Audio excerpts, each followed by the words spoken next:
ladies and gentlemen, in the blue corner, standing at a sleek 5'11", 245 pounds, the tumultuous tempest of technique, Thomas Lilly. And in the red corner, at a curvaceous 5'11", 315 pounds, the jovial juggernaut of judgment, John Cheryl Sheridan. A meeting of the masters of mastication. Turn your attention as they delve deep into all things lifting and more. This is Peak Speak. All right, welcome back to Peak Speak. Hey, John. Hello, Thomas. How are you? I'm very good. Excellent. So, this week we had a very special guest, and I say we kind of facetiously because I wasn't even there. No, you weren't. So this week, we're technically last week. I don't know how this future past thing works when you're doing something like this. But I had the pleasure of going up to Sydney for the day.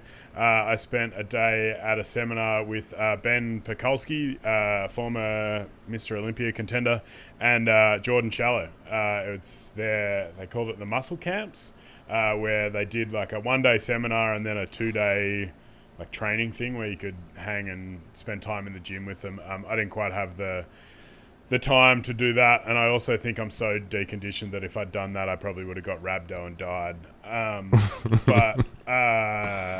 So I went up, attended their seminar on the Friday, and then spent nearly 2 hours having a chat with Jordan. It was a really cool day. I wasn't expecting to necessarily get a lot from Ben's talk. I think maybe that's just my closed-minded view of bodybuilding and how I'm not really interested in that. But it was a really engaging talk. Ben's a really smart dude and did a really good job of expressing his views and his philosophy behind things, and said some really sort of more deep life stuff than just lifting weights to look good. So that was a really entertaining part of it. And then obviously Jordan and his ability to speak like a crazy man when he gets fired up on different topics was super entertaining. Jordan sort of went over his approach to like shoulders, hips, and spine and stability and all of those sort of roles. And it was a really interesting sort of dichotomy in information, right? Because Ben's obviously coming at it from a purely aesthetic building a body view, whereas Jordan comes from a more functional performance approach to things. But obviously there's a lot of things they agree on. So it was a really entertaining day. After the day, I went and had a nap in my car for a bit. And then Jordan and I sat down and had a chat for nearly sort of 2 hours by the end of it. Super entertaining discussion though. So I saw you put a couple of quotes on your Instagram story as you were going through the day. If you had to say, you had one take-home thing that really stood out to you from the seminar, what would it be? Yeah, it's hard to refine that down to one thing. I really liked it. So Jordan opened with be critical to the point of being cynical, and I think that's a really important mindset to have for anyone who's in an industry like ours that is constantly evolving. You know, like there's people talk about like the science being behind the application, right? The research papers and stuff we see. There's a lot of people who've been doing things that are just becoming relevant in research, who've been doing those things for decades, you know, or in some cases at least. So I think the idea that everything, and it carries over to life in general, right? You should be critical of the information that's coming into you, especially in a world where it's very easy to live in a bubble. It's very easy to silence all opposition to your beliefs and essentially just live in your own little world of confirmation bias. So I really like that. Both Ben and Jordan did an excellent job of saying I don't know to things, which you and I have talked about before, and I believe is a really important personality trait for any coach or person in a position of leadership and sort of teaching to have. I think the second you start pretending you know everything, you're in real trouble. So that was probably my sort of takeaway from the day. And with the interview that you did with Jordan, what can everyone expect to hear? What are the sort of cliff notes? Look, it was. I had a few questions going in, and I think we asked two of them. We honestly, man, we had a really good discussion. We started a bit of background on Jordan. We spoke a lot about passion and, the drive behind doing what we do. Had some interesting conversations about chiropractic and how and why he went down that road. I think it's probably, and Jordan said it afterwards, a little bit different to the average interview. There's not necessarily a lot of training information because you can get a lot of that from a million different places. I was more interested in sitting down and having a conversation with Jordan, the man, not Jordan, the chiropractor and internet celebrity. Yeah, man. And I mean, that's what we wanted to get out of the interview, really, is that, like you say, there's his knowledge on training information is all over the internet. That's easy to find. We wanted to learn a little bit more about him as a lifter, him as a person, him as a businessman. So that's really cool. Yeah, man. So as I said, I had a really excellent time. It was one of those conversations where, I looked at the clock at one point and realized it had been nearly 2 hours and it had flown by. So I think they're the sort of conversations I really like having. I think that's the sort of shit that lights my fire, regardless of who you're talking to. And hopefully people enjoy listening to Jordan and I rant at each other for nearly 2 hours as much as I enjoyed doing it. Yeah, man, that's really fucking cool. All right. Well, without further ado. There's no video, though, so sorry, guys. You don't get to look at Jordan's beautiful face while we do this. I just didn't take the camera with me. It was easier to sit down and have a conversation. Maybe Sam can do 2 hours long of our intro with the moving heads. Yeah, probably a lot of work. I was actually thinking about how Sam could do that with me and Jordan and do it side by side. And for a media team that we don't pay anything, I feel like that's probably pushing the boundaries a little too much. Definitely. All right, enjoy, guys. Hey, welcome back to Peak Speak. I'm here with Jordan Shallow. I'm in Sydney. We've just spent the day at the one-day seminar part of your 3-day muscle camp with Ben Pekalski. Got it. Is that how you pronounce it? That's good enough. That's the Australianism. Close enough. You're all right. It's fine. So, Jordan, thank you for being with us. And before we go any further, I would assume most people that listen to Peak Speak already know who you are, but it would be excellent if you could introduce yourself, give us a bit of background on who you are and what you do. Which is it's a weird thing that I have way more Australian friends. Yes. Now, well, not a high bar to really ascertain because I don't have many friends in North America. I got to fly halfway across the world with the international date line to find friends. That's not a bad thing. I think. No, it's good to be around people who like to say the word cunt, I think. Dude, it's such a powerful word. Oh, it's so liberating because you just know how much it irks some people to hear. I've seen Aussies say it to people in North America and just just wires cross in their brain, just they can't handle it. It's oh, bless. And it's a word of affection. You're a sick cunt. Sick cunt. That is you're a cool dude. Yeah, I think Krita said that to me once, and I was a little offended. And then Tater was nah, mate, that's good. I was oh. Well, excuse me, sick cunt coming through. Yeah. But no, so I'm Jordan Shallow. I'm. Let's see, how do I do this? Which order you put it in? That's always the fun part. I powerlift. I have a podcast. I work as a strength coach. I work as a chiropractor.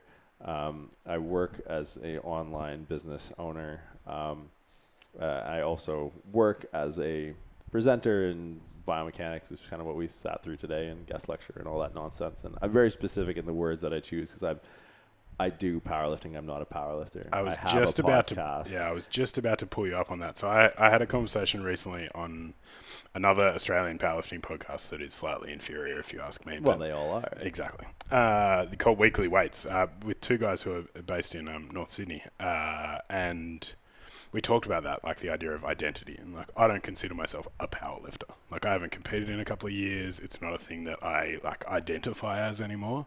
And for me, that was really liberating. It took a while to let go of that as an identity.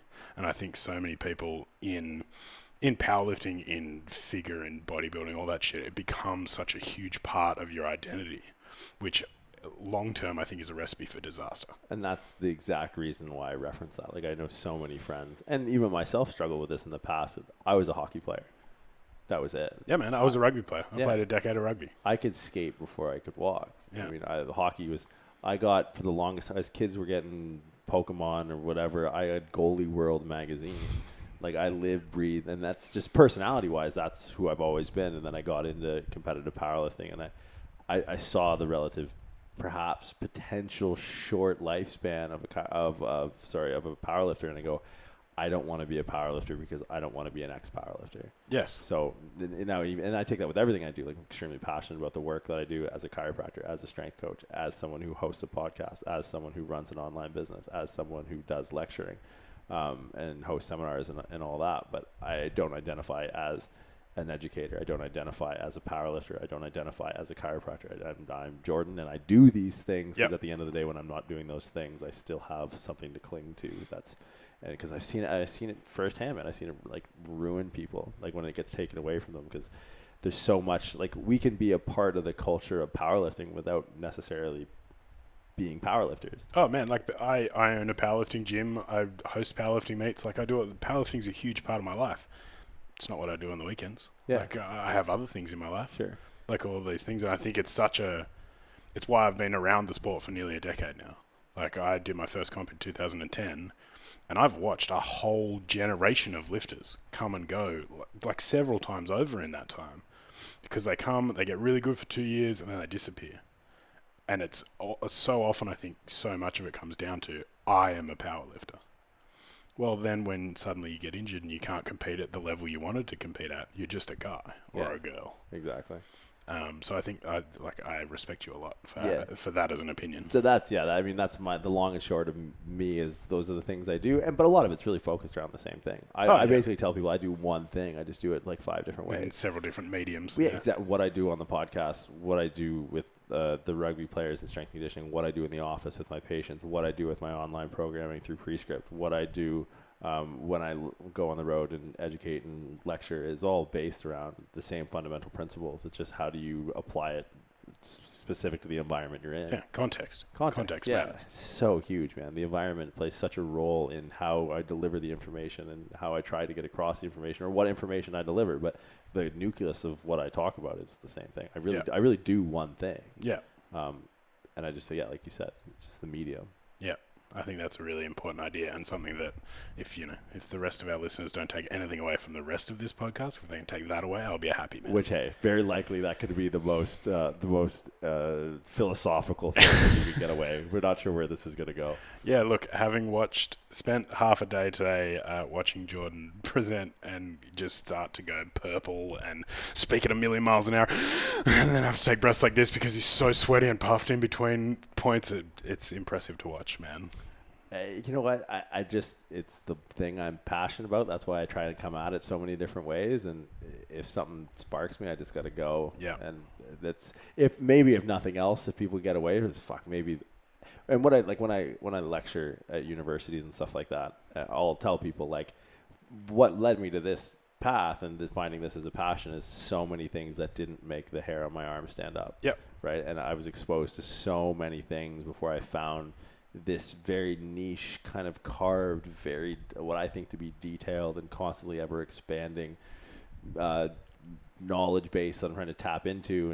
And that's what I was super passionate about. But when I lecture and I see people's eyes glaze over, and again, especially in students, I'll preemptively strike with, I'm equally as excited when I see that because I know at least that's one thing checked off your list. That applied biomechanics, strength and conditioning. Not your thing, and that's not okay. Your thing. But now you're one step closer way to finding your thing, which I could be someone standing in the middle of a room fucking yelling and turning purple, and that's what it takes for you to at least knock one thing off, and you're one step closer. Because I hope, and whether it's with career or with hobbies or anything like that, like I thank my lucky stars that I was able to find what I'm so passionate about at a young age, and then just be able to hone it in. Like, I mean, I'm 28 now, and I feel like I've been talking about this stuff for 10 years already. I just got to really, and that's the thing, you can't go looking for it. If you go looking for it, you'll never find it. Exactly. And I think that's where a lot of people, especially coming from like a chiropractic background, like, and I spoke to a few people at the seminar today who are in PT or physio or something like that, and you know, if they're there today and they want to sit through my nonsense, they're in it. Like, that's dedication. It takes dedication. Yeah, exactly. To sit through my demented ramblings. And it's like, but I'll have people approach me and be like, oh, like I wanted to like join a gym because, I think it'd be a good patient base. It's like, don't. Because if you're outcome based or if you're income based, you'll never get outcome. Like I want to be outcome based and the income will follow, I hope. If not, I don't give a shit. Like so I turned 30 last year actually. And for me, one of the biggest realizations of the last few years has been the thing that I respect in people as an adult these days is passion. I don't care what it is that you're passionate about. I just want you to give a fuck about something. And so when it comes to like coffee, food, booze, like all of these things, I will pay a premium for a product that someone fucking bled for. Like something that someone really gave a shit about. And like talking to that guy from Owner today, those guys bleed coffee. Like they love it. They live for it. The baristas and all the people that work there, it's their life. And you can't do shit like that if you don't give a shit. And I think it's such an important quality that I don't think a lot of the world get access to. Like I consider us both to be incredibly fortunate to have, like you said, have found something at a relatively young age that fucking lights my fire, man. Yeah, totally. I mean, to me, it's like you highlighted Ona, the coffee company. And it's a universal language because I don't get coffee, but I get passion, right? Like, people who are chess players or people who like a guy overseas right now I'm coaching who's he's a windsurfer. It's like, I don't get windsurfing. Why the fuck would you want to do that? When you talk to him about it, you're like, oh, there's something. That's that fire behind the eyes that you see. And that's the thing. It's so rare, man. Yeah, dude. It's like you'd be easier finding someone that speaks Latin, that speaks with passion about something that they do, right? So like I'm lucky as all hell. Like people will look at what we do and they'll think it's dedication. And it's like, to me, dedication doesn't exist. And I'm paraphrasing, and his name's come up a few times this weekend, and kind of in somber tones.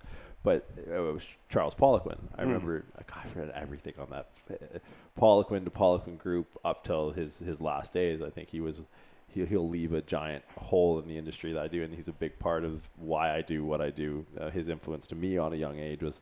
There can be a more cerebral thought process to this. There can be a higher, an elevated depth of thought that can be had.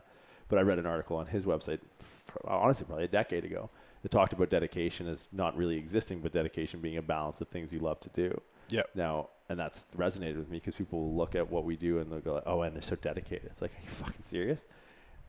I'd have to fight tooth and nail to not get on a plane to come here to talk to a room full of 30, 40 people and talk about lifting weights and train every day and compete and all that. Like the dedication I love to do that more than I love to do anything else. So that takes precedent. I'm not disciplined. It's just you're passionate about it. Yeah, it's the thing you give a shit about. Yeah. Like if I gave a shit, like if I cared more about, I don't know, smoking cigarettes than doing this, then I wouldn't be dedicated. I'd just be smoking cigarettes. Right. But it's just the tipping of the scales of what you're passionate about. I think is everything. It's not dedication. I'm worthy of zero commendation. I just along for the ride, man. Wherever this takes me. Dude, you're doing something you love, and you just happen to make a living out of it. Yeah, fuck, how lucky. Oh, dude, I own a gym. I don't earn a lot of money, but I wouldn't fucking swap it for the world. Yeah. Like you could offer me a 7-figure salary sitting behind a desk, and I'd fucking slit my wrists. Like fuck that. I couldn't imagine having a real job. No. This is dressed up for me today. Dude. Yeah, these are sweatpants I don't work out in. Like that's business casual. We're gonna really impress the crowd today. Yeah. I haven't sweated these too badly outside of me just talking. Yeah, standing in front of a room in the humidity. But, no, man, I think that it's like you said, it's rare. It's something that I don't think a lot of people get exposed to, which is why they confuse it for dedication. Yeah. It's why they go, oh, well, he's super dedicated. No, you just don't have anything you care about. Yeah. You go to the same job and you do the same thing and you go day in, day out and you live for the weekend. Fuck that. Yeah, I couldn't imagine like just being dispassionate or being agnostic and just kind of towing the company line. Ugh. Dude, and Matt Vincent, who am going to continue to name drop. He's a beauty. Talks about the idea that like you wake up one day and you're like, fuck, I was 20 yesterday. What the fuck happened? Fuck that, dude. Yeah. No, it's true, man. You just want to have a good story to tell. Oh man, if I get 5 years, like I've now owned or run a gym for like 5 years. If I get 5 years into this further and it fucking fails miserably, fuck, I'll have had a good 10 years. I couldn't imagine. Be a fly on the wall with some of the stories you must have. Yeah, and it's not like it's not something that I would 5 years from now and we close because whatever happens, I wouldn't be sad about it. Like I'd be fucking devastated, but at the same time, I'm not like, oh well, what the fuck do I do now? Yeah. Like I fucking learnt so many lessons. I met so many amazing people. It has become a huge part of my life. And I got paid to do it. Yeah, and the deeper you go, the less likely that is to happen. Exactly. Yeah. And I've had this discussion. I've watched it happen in Canberra. There's been a few gyms that are like on the verge of closing, and they all opened around the same time. It was like that 2013, 14 sort of. We hit a bubble, and a few gyms started opening, and they're all different. And Canberra's a relatively small place. Like there are 350, 400,000 people there. And you can drive from one end of the town to the other in maybe 40 minutes. And I've watched these gyms like peak and then valley straight after because the person in charge has a real job or has something else, has a backup plan. I don't have a fucking backup plan, dude. Like I go to someone 5 years from now and what I've got is 10 years of owning my own business and no formal qualifications. And like I can fucking bullshit my way into anything, but I don't have a backup plan. This is going to work because I don't have an option. Yeah, There's no plan B. Survival instinct is huge, man. I think a lot of that comes down to most people don't have the confidence. Yes. And it's like, dude, if you're going to always bet on yourself. Yep, always. 100%, man. I did a podcast with Jason Phillips the other day, and his podcast is called like the All In Podcast. And his kind of shtick at the end is he asks, like, what would you go all in on? It's like, go all in on yourself, man. You take that bet all day. Like, I had a cushy job at fucking Apple. I was working world headquarters, Apple Computers, Cupertino, California, as a brand new graduate, as a chiropractor, corporate wellness. Are you fucking serious? I was toe tagged 6 figs in the first 6 months, no problem. And Dan Green goes, hey, you want to trade all that and open up a practice in my gym where you don't got to deal with shit. You don't got to deal with fucking Harvard-trained physicians that you got to work with, or physical therapists telling you what to do, or patients telling you what to do. You work with a bunch of fat-ass broke powerlifters and like who ignore your advice. Yeah, but at the most badass training facility with the strongest guys in the world, you might not make much. So it's like I had no backup plan. Yeah, so I fucking jumped from, from fucking chinos and loafers to, sweatpants and fucking blood, guts, and chalk. And dude, that was 3 years ago, and I never looked back. But fuck, dude, there was weeks where months. Almost a year where it's like, oh, I wonder if I can eat hot food this week. But I didn't give a shit because I was in my office. It was like, this is mine. This is behind this 180 square foot fucking in this space. This is the one thing in the world that I own. Yep. And you created, like you built from nothing. Yeah. Like that's the thing that gets me occasionally. Like it's, especially owning a gym, because there's so much more to it than just coaching people. Like I own a business first, and then I'm a coach second. There's still times where like I go to turn the lights off at night, and I turn around and go, "Fuck yeah!" Like, and it's like it gives me goosebumps thinking about it. Like just that idea of like, "Fuck yeah, I created this." But it's really easy to get stuck in the day-to-day weeds of the thing, and miss that occasionally. So sometimes I have to remind myself to like just stop and fucking appreciate what you have. Totally. I mean, I wonder sometimes if I work at all, and then other times I wonder if I've ever had an hour off in the past three years. Like in the last week, objectively, I could say I've worked 168 hours, or by the same breath, I could say I didn't work at all. It's not fucking work. I mean, I had one of my new clients is a Bollywood actor in India. So it's fucking badass, man. It's like, it's unreal. I was chatting with her this morning. We were going over some stuff, but it was 3:30 in the fucking morning. Why? Because it's dinner time in Delhi. Or no, sorry, she's in Mumbai. And that's when she could FaceTime. I was like, all right, cool. Yeah, fuck yeah. Well, I'll be up at 3:30. I was on a 17-hour flight from Dallas a day ago, and I got about 20 minutes of sleep. But I don't, honestly, I can deal with the sleep part later. I'm the fact, like, it's not even a question anymore. Like, just being able to sit here and reflect on that 14 hours later is like, holy shit. You know what I mean? And I think, and that was something that Ben talked about today, like, and maybe like not a regret, but something that has changed.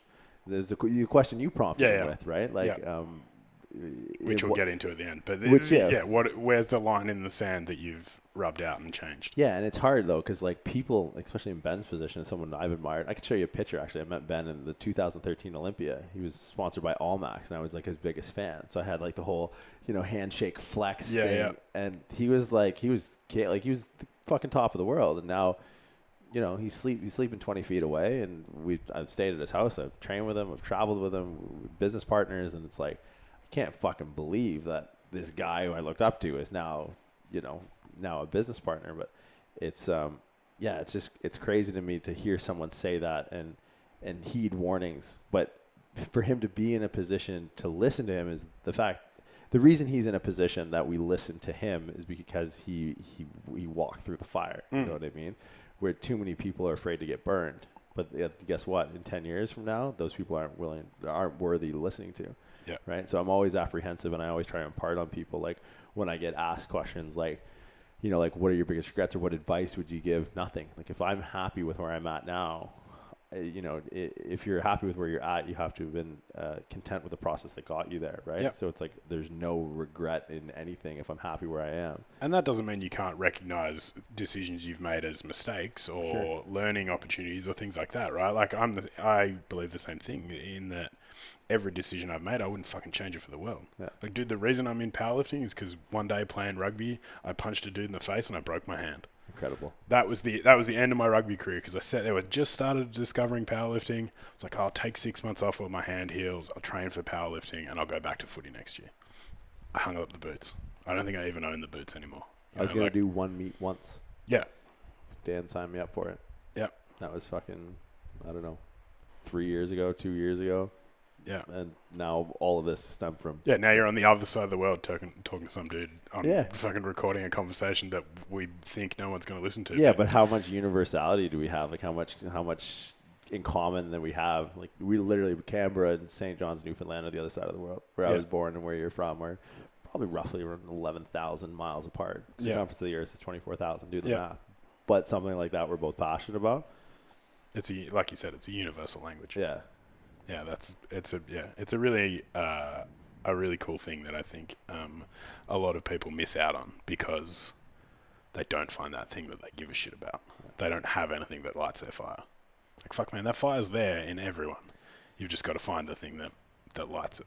Yeah, it's just don't get discouraged to keep putting your hat in the ring either, right? I think that's something like I've tried a ton of shit I didn't like across the board, like. Even from like business practice standpoint, as a chiropractor, I shadowed a bunch of people. It's like, well, I don't know what I want to do, but I don't want to do fucking shit on that, right? But it didn't discourage me to the point of stopping what I wanted to do. Yeah, and finding what that thing was. My first job in the fitness industry was as a personal trainer in a relatively well-known studio-based gym in Canberra that does personalized programming and all that sort of shit. It doesn't. It's the same fucking 3 programs. Doesn't matter what you want. It's the same 3 programs. You got fat loss. You've got hypertrophy, and you've got fitness, and they charge out the ass, and they have a huge turnover, and they fired my ass. And then the second PT company I work for fired my ass too. It's like I didn't fit that mold, but fuck, I learned a lot about what I don't want to do. Yeah. Like I don't want to pop my collar and fucking sell my soul for $1. And now I've got a gym and a community of people that look up to me and look up to the things that we do, and you have influence now, and it's like fuck. I'm glad I didn't let myself go down that path. Yeah, and it can be a siren song too, man. Like getting into the industry is hard, let alone staying in the industry and being able to monetize to the point of making a living, right? Yep. Like, fitness industry is indentured servitude. But here's the thing: people who are passionate about it are the people who work for free to start out. Like the value of free work. Oh, in my final year of chiropractic college, I met Craig Capurso and Dan Green. So I would go to Boss Barbell every week and work on Dan once, if not twice a week, hours on end for free, while simultaneously finishing the final year of my grad school, writing national board exams on a quad system that had me writing finals every 3 or 4 weeks or midterms exams every 3 to 4 weeks. On top of that, writing an article for Craig Capurso's website that got email blasted through his subscriber list. All of that was for free, but it wasn't. It was seeding opportunity, right? Yeah, dude. And then down the road, and people will say you got lucky. No, fuck that. You were in the right spot, and when the opportunity came up, you said yes. Yeah. And that takes balls. I think people need to prove their worth, man. It's like, why the fuck should people listen to me? It's like I'm given an opportunity where, a high level athlete wants my opinion on something. It's like, yeah, I'm not gonna fucking charge him for that because I don't want to compromise that. That's such an asset to me from a learning standpoint. Or I have access to 20,000 people on an email subscriber list. It's like, people are gonna listen or people are gonna read what I write. Fuck yeah, what an opportunity, man. Yeah. Like the difference between like price and value, like that's priceless. Well, I mean, oh yeah, I charge like $7 a page or something like that for an article. It's like, fuck that, man. Like, you clearly have nothing to say. Like, I'd write it all for free. So I think coming up now, and I get a lot of messages from every avenue that I pursue, right? Like, I'll get messages from people wanting to start a podcast. I'll get messages from people who want to get into powerlifting or get into chiropractic college or what have you. And it's just like, what I didn't do when I was figuring all this stuff out is I didn't message anyone. I just I worked hard, proved my worth, and probably an inefficient way to do it. But I'm not saying I'm like an outlier or anything, but you don't necessarily make law from bad cases, right? Like I would look at my trajectory as something and be like, hey, this is how you do it, probably the most inefficient as possible to get to my position. But it forces you to learn at every single turn. It forces you to make these mistakes where it's like, it really tests how passionate you are about it. Because when you get fucking kicked in the head, like I'm so confident with getting rejected on the internet. It's sick. Like I'll message anyone and ask them for anything at this point. Like now that like I've proven some value and I have some cachet kind of in the industry, it's like I have no problem now reaching out to people and messaging them to be like, hey, like, do you want to, like, I was in Windsor the other day and there's a prominent bodybuilder, Fuad. Now that I've seeded those relationships and kind of got my seat at the table, I messaged him on Instagram, hey man, do you want to work out this week? And he looks at Instagram, sees who I know, sees that I'm coming over here with Ben, and he goes, yeah, sure. Yeah. Train with him for 3-4 days in a row. It's like, fuck yeah. Like, I don't understand how people have a hard time, like, dating online. It's like, I've been out of the dating game for a while, but like, wait, Tinder, all I need to do is swipe one way or the other? It's like, listen, I was getting shot down on MSN Messenger and MySpace like it was my fucking job 20 years ago. ASL? ISL? I didn't have that one. Is that an Australian thing? ASL's the MSN code for age, sex, location, where you add random people and you're like, oh, I don't know who you are. How old are you? It's promiscuity, Jonathan. No. Oh my goodness. Dude, no, I never a fucking teenager. That shit was fun. I never got that. But just like, prove your value, prove your worth, and then just put yourself out there, man. Yeah. And that to me has been such a lesson. And honestly, now it's hard to maintain that. Like I need to think of. There's a song called "What You Did to Get Her Will Be What You Have to Do to Keep Her." It's like a Motown riff. Yeah. A friend of mine named Cornell, he's from the south end of Chicago, and he played the song for me one time. Reference to, anyways. And I constantly think about that, like in keeping up with correspondence and direct messages and all this stuff. And it's like, man, I used to be every single DM I would answer. Now it's I don't know how many I have, but I'll sit down like once every couple weeks and go, fuck, man, like someone went out of their way, trust you for your opinion. It's like, yeah, I get you're busy. When you're taking a shit, fucking go through and open up your phone, you dumb prick, and you answer the guy who took the time and trusts you enough to ask you this question. And if you don't know, or you can point him somewhere, whatever, just respond to him, because that's what you did to get to this point. And if you want to continue on this trajectory, like that. Yeah, and I think that's and the people that have been influential to me have been people who've been willing to do that for me, right? So I think just trying to continue on in the same patterns and not like, get too full of yourself and think that like, oh, fuck this kid, I'm not going to answer his DM. It's like, man, that could be such a difference, because when someone answers my DM, even now, when I, reach outside my network and be like, hey, can I work out with you, dude?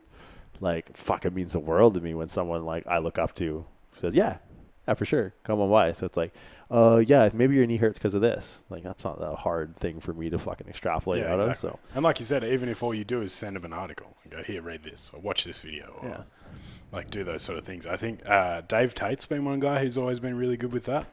Like the dude, and as I said to you earlier today, like that was my first real exposure to powerlifting, was Elite FTS and Westside and all those sort of things. And he's a guy that still fucking answers every DM, and he says like, it might take me 2 weeks, but I will get back to you. Oh, live, learn, and pass on. Yeah, that to me is like, when I first the first seminar I did was in Australia. It was before Pro Raw 10. Yeah. I had met Emad at Boss of Bosses 2. He came out with a team from PTC, and Marcus was there. Yeah. And, had no idea who he was. Had no idea that he was ran Pro Raw or anything. He's just Dan came up to me. He's like, "Hey man, like he's got his neck's bugging him or his quads are cramping up." And I was working with Dan at the time, so, for free before I graduated. And yeah, man, happy to help. Little did I know, I'm helping out the most influential guy in Australian powerlifting. And the guy that no one knows. Yeah, he's a legend. There are so many powerlifters. I actually, while I was in Melbourne over Christmas, had intended to meet up with Emad and record a podcast with him, but it just didn't work out because he's a busy man who has a real job and a life. And I think there's now, because I've been around powerlifting in Australia since before it got big. Like I went to Pro Raw 1. Like Gawain Johnson fucking slaughtered me at Pro Raw 1. Well, hey, put that on your resume. Oh, man. dude, I do. Like the day I lost to Gawain and I got robbed on my third squat. Yeah, like, don't ever forget that. Yeah, and I almost killed myself on a pair of squat stands because it was a squat stands Warm up room? No, on the platform. Yeah, it was like, look at Pro Raw now. Yeah, dude, it's at the Arnold's and there's fucking hundreds and hundreds of people there. Yeah. It's fucking insane. My favorite meet. Yeah. But yeah, worked on EMAD and then, got an invite out to the Arnold, and then as a means to subsidize, like, hey, Marcus was like, oh, you can do a seminar at my gym. I was like, what the fuck would I talk about? Yeah. What am I going to say? Yeah. And dude, I lost sleep. And then one of the first things I did was I turned to recorded seminars online. The Learn to Lift seminar. When I used the word dynamic correspondence, where do you think I got that from? Yeah, dude, you said that. I was like, that's Dave Tate. 100%, man. I owe so much of and that's something I try and be very clear. Like whenever I present is like very humbled to have even people in the room, yourself and Bass and Rodden and James and Ben, like all people I look to, and then trying to, reach out into the internet and give credit where credit's due. Like he did that, talked about accessory movements and dynamic correspondence of like accessory and supplemental movements and training. And I just watched that over and over, him and Harry Selko, and then that live, learn, and pass on. And then, now I work at a CSA. I see Harry Selko a few times a month. And he seems like such a badass. He's a monster. He's walking around barefoot all the time. Yeah. Like he's the coolest guy in the world. But that's that if it wasn't for them passing on, I would have been like, sorry man, like I'm not going to present. I have no idea what I'm going to talk about. But I could pull up the notes of like the handwritten notes, fucking hundreds of pages of handwritten notes, distilling out, and still to this day constantly overturning the process and analyzing and looking online to the guys I still look up to, and Dave and Elite being one of them, that if it wasn't for their just generosity and putting the stuff out there because they're passionate about it too, I wouldn't have a fucking leg to stand on. Dude, I remember when I got into powerlifting, one of the most enjoyable parts of my day was checking Elite FTS to see if they'd posted new articles, or like reading Q&As and training logs and shit. Like that, it was literally my first. I bought my first squat suit from Elite FTS. Cost me a metric shit ton to ship it here. But now you write articles that people read, right? And it's so hard to put yourself in a position where you think, man, I wonder if the influence of this article, what it will have. Like, I don't think Dave Tate realizes that every time I use the word dynamic correspondence, I blink and it flashes to that fucking YouTube video that I watched, I don't know, 4 years ago. Yeah. Right? Or, I recently did an article for bodybuilding.com, which I spent equal time on there being a bro fucking chest and arms guy. And I thought, holy fuck, like how many articles have I read on bodybuilding.com? And that's my dumb mug with an article I wrote and a video I shot. And it's like, holy shit. And it's like super, and I don't even know if humbling's the right word. Like, it just makes you like super proud and just being able to be a part of it. Because I don't think many other sports have access. Like, it's not like you can go play flag football on a Sunday and fucking Brady's coming out over center and just fucking ripping a Hail Mary. It's like, I've competed against Larry Williams, Kevin Oak, Andrew Herbert, Dan Green. And it's like, and there are people who, are relative amateurs who can do that. Like, we had a deadlift only thing at Steffi Cohen's gym in Florida in December. And it's like, Kaylor Woolham was deadlifting, but there's someone there doing their first powerlifting meet. How fucking cool is that? Yeah, dude. So I think that's something really unique to powerlifting, that live, learn, and pass on thing. I totally agree with you. I think it's a unique sport for a lot of reasons. Some of them good, some of them maybe not so good. But I think that the accessibility of the top tier, and I think it's because and I've met a lot of the best lifters in the world. Like, I could send Ed Cohn a message and he'll reply, and or send me a birthday message and things like that. And send you some shitty meme or something like that. Yeah, occasionally just calls me a fat ass. Yeah. I get Canadian memes all the time, bro. Like, it's like, Ed, you fucker. Yeah. And I think that, like, all the best lifters I've met at the top of them are the most genuinely humble, well-meaning people you'll ever meet. And I think there are few sports in the world that have that. There are, because there's no money in it, right? Like, no one makes a living doing it. So you can't be an asshole. Because anyone that makes a living out of powerlifting doesn't make it lifting. They do what you do or what I do. They have an avenue or a message that they spread through some other avenue that allows them to make a living. But because there's no salary in it, you have to be a nice person. Because otherwise people just don't fucking listen to you. Yeah. And that's the thing. It's like, it's such a small community too. Yes. Even if you want to keep showing up to play the game, like, you can't be stepping on toes and burning bridges and all that. And that shouldn't be your motivating factor in not being a prick. But I think when the stars align with great lifters, I think they're just, they're genuine people, because it comes down to passion.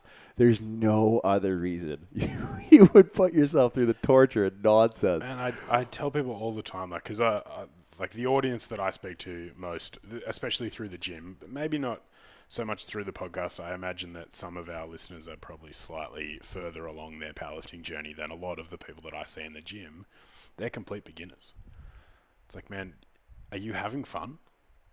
Because if you're not, what's the fucking point? Yeah. Like, no one's going to pay you to do this. You're not going to be famous, because no one gives a fuck about powerlifting except for powerlifters. Yeah. And even then, you and I have both said more than once today, powerlifting's a really boring sport to watch.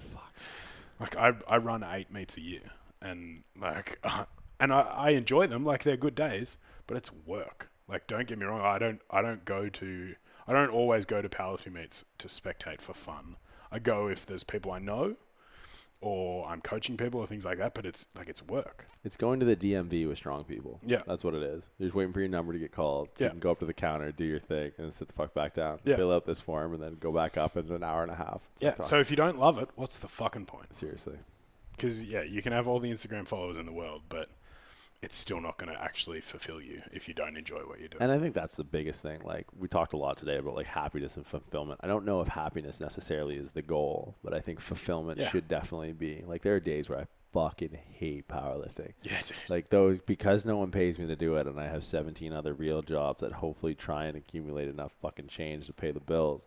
Sometimes I'm getting into deadlift at 9 o'clock at night after working 14 hours, and at that moment, I fucking hate powerlifting. Like, you're 4 weeks out, 5 weeks out. You're trying to cut a bit of weight. Man, I tell people that all the time. Like, if 4 weeks out from a meet, you don't fucking hate powerlifting, you haven't trained hard enough. Yeah, you're not doing it right. You're not ready. But, I know that I'm not happy in that moment, but the fulfillment that'll come from that is different. And I think that's where the delayed gratification and understanding maybe the fundamental difference between happiness and fulfillment. It's like, I don't think I'm relatively a pessimistic person and fairly cynical and all that, but I think I wouldn't have picked that. Right? Yeah, from my fucking deranged ramblings. But I just think a lot of that comes from understanding that difference. Like, I might not be happy every day, but I'm doing something that fulfills me long term, and I think that's something you can hang your hat on. Yeah, dude. And I think that's very similar to what Ben said today about, it's something I preach all the time, that idea of process orientation.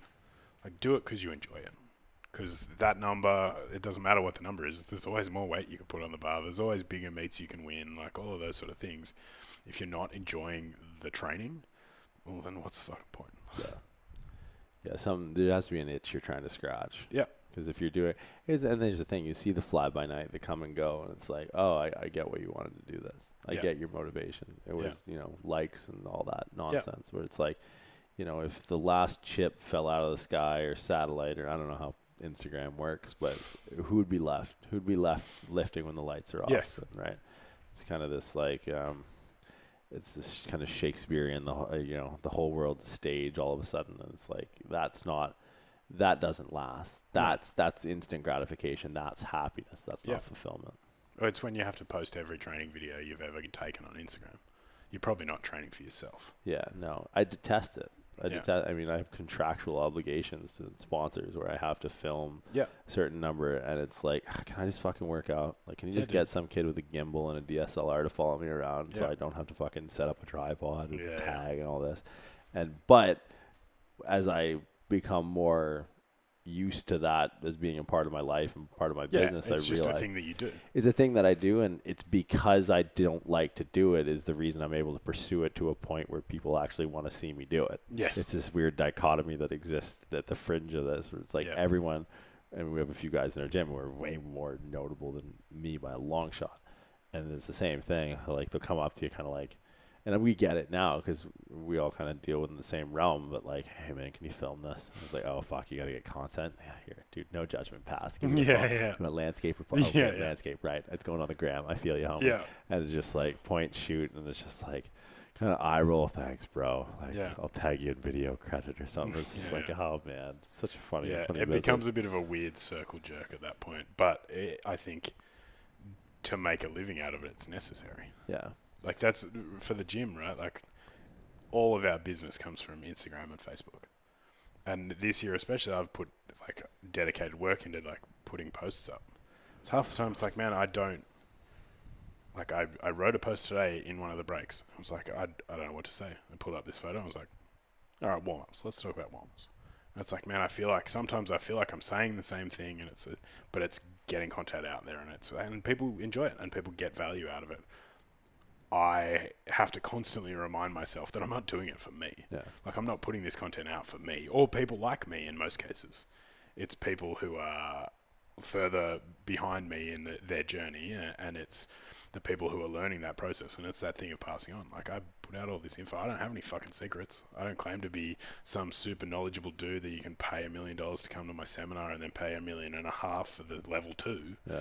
Like, I'm just a guy who likes lifting weights and enjoys talking about it. And if you want to listen, that's great. But it becomes a chore at some point. I think something that I have to remind myself is that I feel the same way. But there's two things. Getting out of your own way is the biggest thing. And the best advice that was ever imparted onto me. It was Craig Capurso who told me this, because he despised doing content as well. But he had very large supplement sponsorships and bodybuilding.com and all this stuff that required him to stay up on content creation. Like, get out of your own way. And also, to withhold the information that you think, because we can riff and bullshit, and we could go tit for tat on fucking squat mechanics or bench bar path and all this stuff, and we would blow people's heads back with, like, what we think just to be second-rate common knowledge, right? Yeah. So, like, to withhold that information is actually in some ways selfish.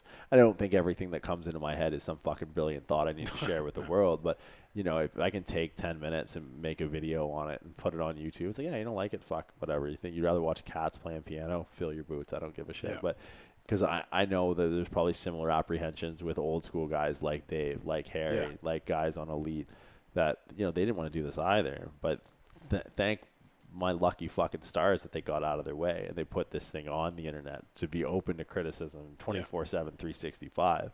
So I could stumble across it and fucking dynamic correspondence. Obviously, tricep banded extensions for sets of 15 at the end of your workout is not going to be as good as, you know, a close grip bench press or a JM press and building your triceps, because one has a bar in your hand and one's a fucking band.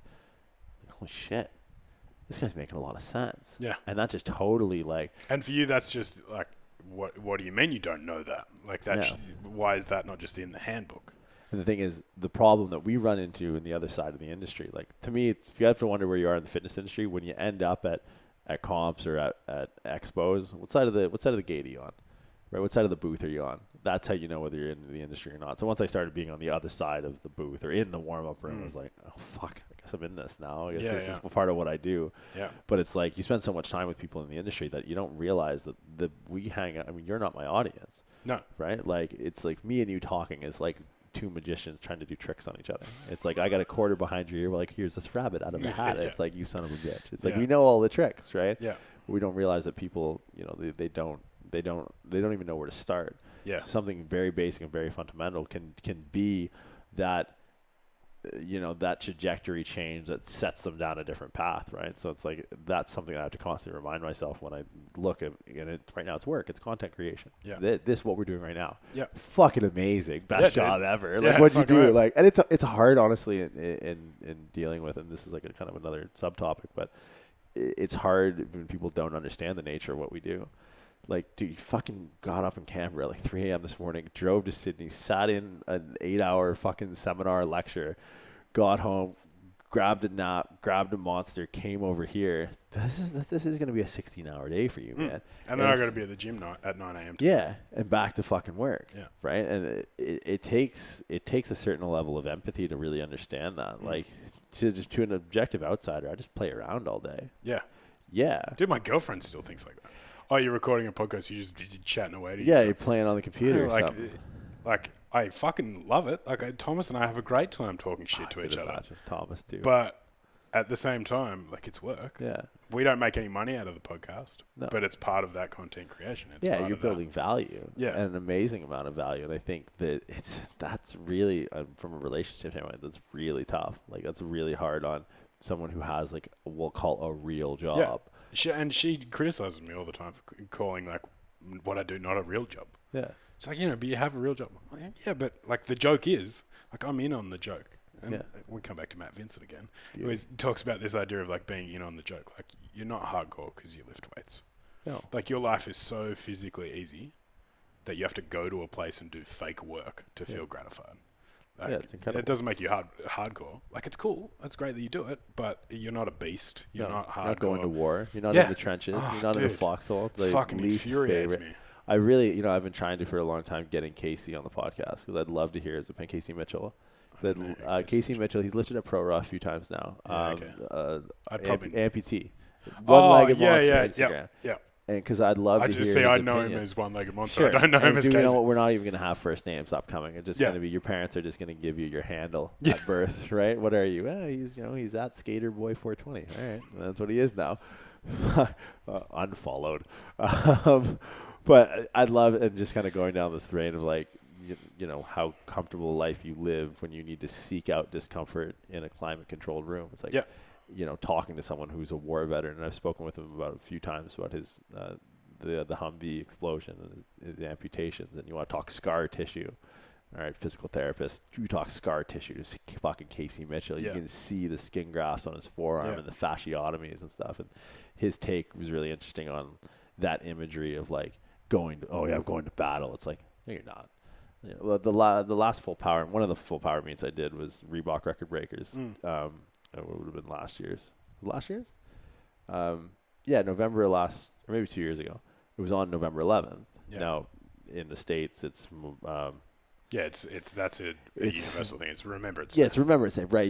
We call it Remembrance Day as well, and we signify it with the poppy and things like that. Yeah. And it's like, we do the same thing. Yeah, and the Flanders field and poppies grow, crosses row and row.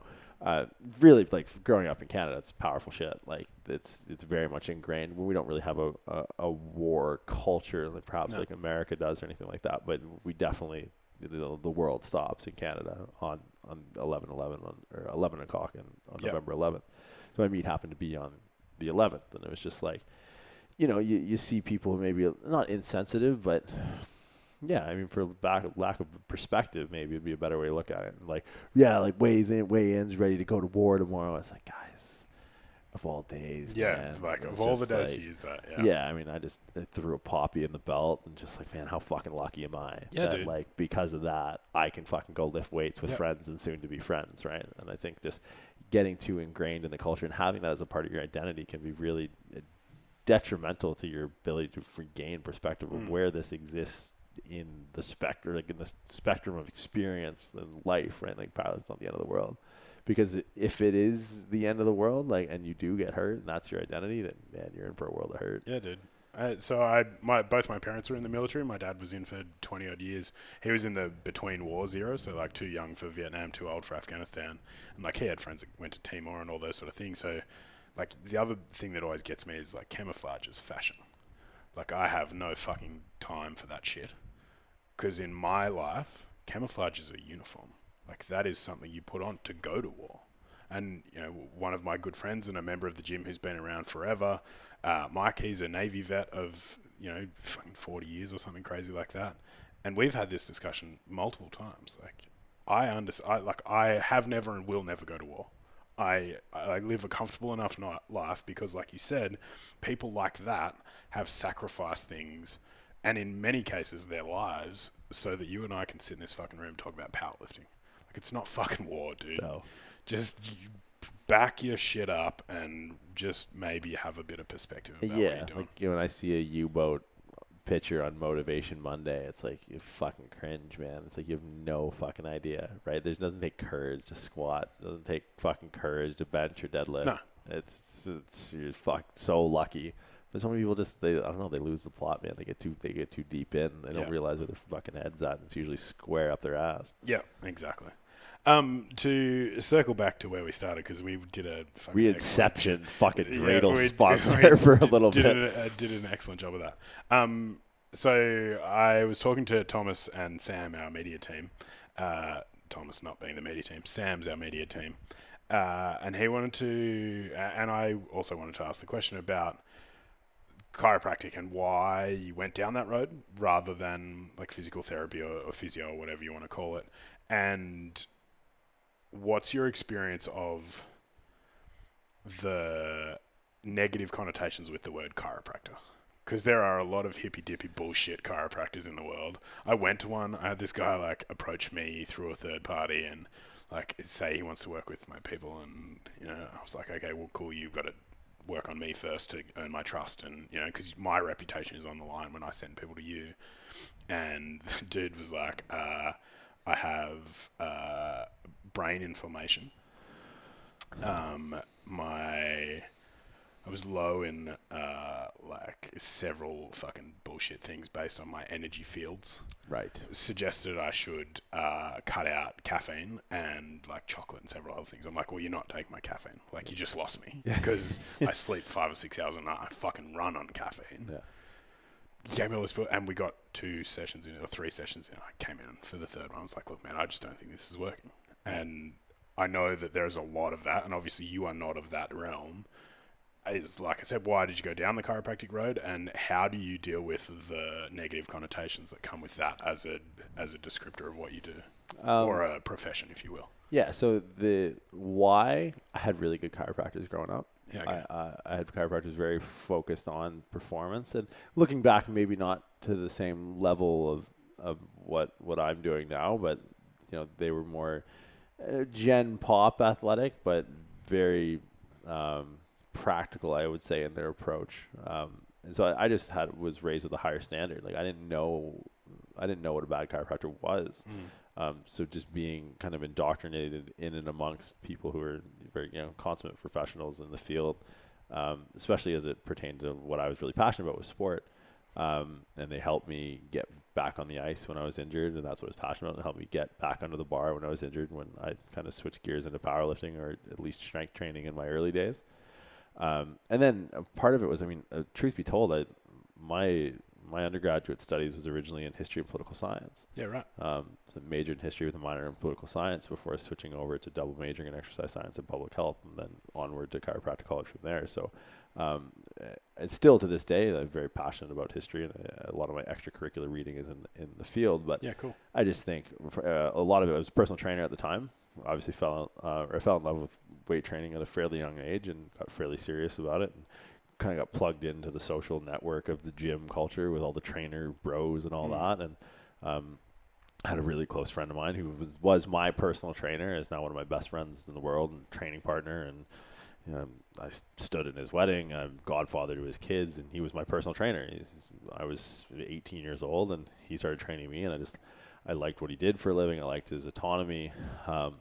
And I was seeing chiropractors for various injuries from sport. And then I thought, well, they kind of do the same thing, except my chiropractor drives a Range Rover. That's fucking dope. I love Range Rovers, right? So I thought, like, you know, one-on-one personal interaction, I really dig that. Like, I like sitting down with the people, and it's a challenge, like, especially when I started working corporate. Like, I mean, I would see 250 patients a week when I was working at Apple World headquarters. So it was just like, you have 15 minutes to create a rapport with a complete fucking stranger that has absolutely nothing in common with you. That was really interesting. Like that taught me a lot. And I'm kind of ahead of myself here, but that taught me how to treat patients and not treat symptoms, which was so crucial to learn early in my career. Because everyone came in, my neck and my low back hurts. Well, why? Because I've been sitting at the fucking computer programming the iPhone 35 for the past 6 months, and you don't know anything about it, and I can't talk about it, and I have NDAs. I can't really tell you my first name. But you James. look, I'm James. Yeah, everyone's fucking James. Yeah. Black ID card, James. Yeah. But you know, you learn to treat the patient. You learn to realize like what kind of most people have personal trainers. You know, they're not necessarily stoked to come in, especially you know doing that run of the mill gym pop, good life fitness kind of gym, and that's where I started. So just trying to help people on a more personal level and to help them just fulfill what they're passionate about, because that's what a chiropractor did for me. I was super passionate about hockey, and I'd fucked up my knee, and my gym teacher at the time was like, "Hey, dude, go see Steve Radovich." It's like, "Why the fuck am I going to see a chiropractor? It's my knee. It's not my back." And he's like, "No, trust me. Go." And I went, and my knee was fixed, and I could play hockey again. I was like, "Wow, like how profound was that? That this guy got me back to what I was passionate about." I didn't know a damn thing about it, but definitely knew it was something that I wanted to pursue long term, and looked into physical therapy for a bit. At the time, it was more of a master's program. It wasn't a primary entrance field. Like chiropractors are primary entrance physicians by definition, which means, and very little to me at this point, but it means that you can walk in off the street with your insurance, and I can bill your insurance, and you'd be sweet. Yeah, okay. You know, I have the ability to diagnose. Like, yeah. Does that mean? So just because I'm a little bit unfamiliar with how things work in the US and Canada and stuff, does that mean with a physical therapist you need a referral from a GP or? Not anymore, not if you have DP. So there were very few DPT programs, just doctor of physical therapy. So like Quinn, we've had Quinn on the, Quinn Hennick. Yeah, so he's a DPT. Yeah. So we operate very, very similar to that, I would imagine. So yeah, at the time, the DPT programs were a little bit more sparse than they are now. Yeah. But I knew the end result, and just that was a means to an end, really. Yeah. So there's a lot of stuff, obviously, in chiropractic that I don't necessarily agree with. But for me, so you're not testing people's energy fields? No, and no. And you know what? Psychosomatic pain is still a thing. Oh, dude! If energy fields fixes you, likely your pain's in your head. But yeah. So my distinction I'll make is performance doesn't have a natural history, right? It's something I talked about briefly today. Is like, you know, and that's the realm that I deal with. It's like, how do we get the most out of people who are already getting so much out of their body, right? Where it's like, if someone comes in and their neck sort of hurts, it's like, yeah, you know, we could do some stuff or whatever. But the people I get now are usually coming in very little pain. But it's like, okay, well, where can we improve performance? Because once you have pain is easy. Pain is the last symptom to appear and the first symptom to go away. Yeah. How do you get someone who squats 8 to get them to 881 or 400 kilos, right? Like that's a challenge. That takes a fine-tuned instrument to pick up the perceptions necessary or pick up the inputs necessary to make these small changes that manifest themselves at the fringe ranges of performance. So in the early days, it was frustrating fighting a lot of the stigma because, man, I was fucking hand to mouth when it came to like literally food. Like I graduated in a crazy amount of debt. In pursuing this and still in a crazy amount of debt, but you know, at this point I'll chip away and I get to kind of enjoy the fruits of my labor a little bit and come and do shit like this. Yeah. But in the early days it was frustrating every time I heard like, oh, well, you know, I saw a chiropractor and he did this. And I was just like, you know, this stigma, you could be like, well, yeah, I mean, that's so stereotypical. Like, imagine if that was like a race of people. Like, I got jumped by an Italian guy or whatever, you know, fuck all Italians. And people are really quick to tell you, like, how the bad experiences they've had. So, I mean, my thing and something I impart on chiropractors that are kind of coming up, which is weird because I've only been in practice for 3 years, but I feel like I've been doing this for a long time, is worry about the name before the initials. Yes. Worry about the integrity of that name before you worry about all the fucking initials you start throwing after your name, right? Because that's what I'm most concerned with. And that's an identity thing. Yeah. I'm worried about who Jordan Shallow is. I'm not worried about who Jordan Shallow D.C. is or Dr. Jordan Shallow D.C. I don't give a shit about the prefix or the suffix, really. I care about, like, at the end of the day, you know, what am I after? Like, what am I doing this for? I don't really, you know, I don't hold chiropractic to some high high standard, better than PTs. That I hold people to different standards, or I hold people in different regards based off of, the integrity that comes associated with their name. So that's something now that I as I can kind of, being at the point where people will seek me out and I don't need to necessarily worry as much as I did about like, oh fuck, is anyone going to come to my office this month? Yeah. I can kind of take a breath and be like, okay, I'm not necessarily worried about what people think of me because of my chiropractor.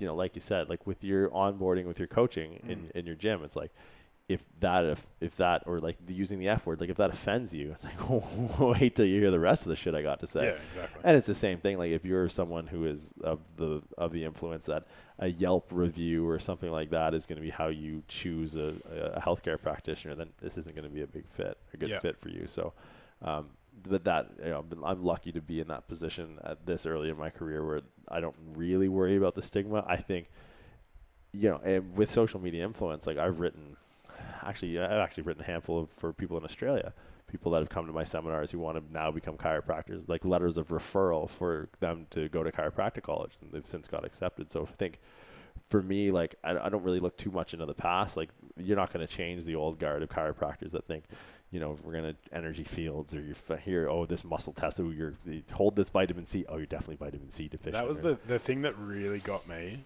was the muscle test where it's like, I'm going to poke you in this part of your spine and then I want you to resist the force. Yeah. And this dude's doing it to me. And I'm like, man, I can feel you sandbagging this test. Sure. Because like I'm a fucking competitive person. Yeah. I will fucking push you over. And you're a fucking strong person too. Like this guy got hope and a prayer. And someone who, because he was like 6'2" and 65 kilos soaking wet. But also, I'd like to consider myself someone who understands my body reasonably well, and like I would consider myself reasonably adept at proprioception. Like I know where I am in space, and I know what force feels like, and things like that. And so when he's like pulling the face, it's like, dude, I can feel you not pushing. Like I can feel the difference. Oh yeah, it's working. Like, dude, I haven't done anything of the things you told me to do, and it's working. It's probably bullshit. One of the things that really upset me when I first graduated, and it was a compliment, but I took it very backhandedly, was people would say, "Oh, you know what? I believe in chiropractic." It's like, ouch. No. What I do operates outside of the realm of belief. Yep. Right? It's not a fucking religion. Yes. It's an applied science. Yes. And I think. And you're willing to change your views on that when presented with evidence. Sure. And here's the thing, and this is a bit of a carryover. Evidence, it doesn't necessarily mean research. No. Right, and that's where chiropractic as a whole struggles, but not understanding the pillars of evidence. Like my experience in dealing with the athletes I've dealt with, or dealing with the patients I've dealt with, and my own personal experience, that to me is evidence. And I weight the three according to the patient I'm dealing with and apply an evidence-based approach using research and best practice and all that, but also experience and patient values on top of that. At the end of the day, man, I think you'll see a change in the tide from a business standpoint, right? Like money's going to help drive a lot of these decisions. Yeah, well, this is the guy that I went and saw was like twice to 3 times a week for the first 6 weeks, and then once a week for the next 12 months. Yeah, he's running the playbook. Fuck you, dude. Yeah. I mean, so here's the thing, and this is why I'm, from survival instinct and jumping out of the cushy corporate gig and head first into my own practice is like, I had to find a way to monetize while still running a good practice. Yes. Because there's a difference between running a good practice and running a good business. Yes. Right. And I think I will always, I'm not in my office often because in the past 6 months I've been in God knows how many countries and time zones and whatever. Because this honestly is how I can maintain a good practice. Yes. Because I can come speak to a room of 30 people in Sydney and 30 people in Perth and 30 people in Melbourne. So when I'm with that one person in my office, I don't need to rush them out of the room. I can spend an hour or 2 hours with that person and actually make a difference, right? And put them in a position. Like the thing that's always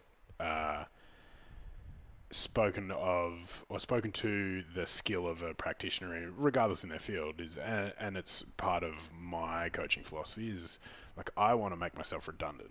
Like I want to give you all of the information that I have so you don't need me anymore.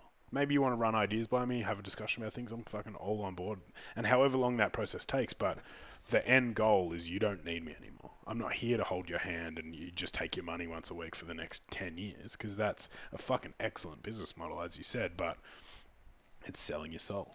And you're not, and to me, as like a, and I don't like the term, as Ben insists on calling me, but like the doctor is Latin for teacher. Yeah, that's what I do a lot of. Like those speeches, those rants, those tangents are inspired by hundreds of thousands of patients that I've treated, because I see faces, like when we talk about like, you know, the glute strengthening fallacy, like. Yeah, I go purple in the face because I've seen people like in tears in my office that have been told by physical therapists for years and years and years with chronic pain that they're in, that they have weak glutes, and they've fucking done the bands and all this bullshit. And I just, no, let's try this. Let's try. Because whether it's an oversimplification or a misunderstanding, they have real world consequences. So when I'm riffing in a gym with 30 friends, essentially people who are attending the seminars, it's like, I'm still in my office with that one person who had chronic disc issues, that had 2 back surgeries, getting consulted with a third, who's no longer in pain anymore because all I taught him how to fucking do a single leg RDL. It's like, dude, that should be redundant. Yes. It should be, but no one else is saying it. So like, I get fired up because this guy hasn't fucking worked in 18 months. Yeah. This guy, you're fucking clipping his wings, man. Like, this is a guy who's got a family and the insurance is paying for his kid to go to school. And I was like, fuck that. He wants to go make his own. You know what I mean? So it's like, for me, people, they see how fucking crazy I get when I talk about this stuff. And it's like, oh, fuck, dude, like, relax. We're talking about unilateral loads here. It's like, it fucking matters. Yeah, it man. fucking matters because to the people I work with, it's different. And then maybe not life or death, but like the quality of life. It's like, certainly changing lives. Yeah. And every time I talk about it, I just get reminded of like the conversations I've had in person with people and the impact that this information has had. So it might not have as profound impact on someone listening to my seminar, but I can't remove that experience from my head. And like you said, you're treating people, right? Not symptoms. Exactly. And I think regardless of what you do, be it a chiropractor, a physical therapist, or a coach, in my position, like, the personal relationship's the first thing. Yeah. Like, I want you to feel comfortable, and I want you to be able to pursue whatever it is that you want to pursue, and I'll do my best to facilitate that to the best of my abilities. And if I'm in a position where I have at the limit of my abilities, I refer out. You asked the question earlier to Ben and said you're going to repeat it now, and I think I have an answer. What's changed the most in the past 5 years, or where's the line in the sand moved?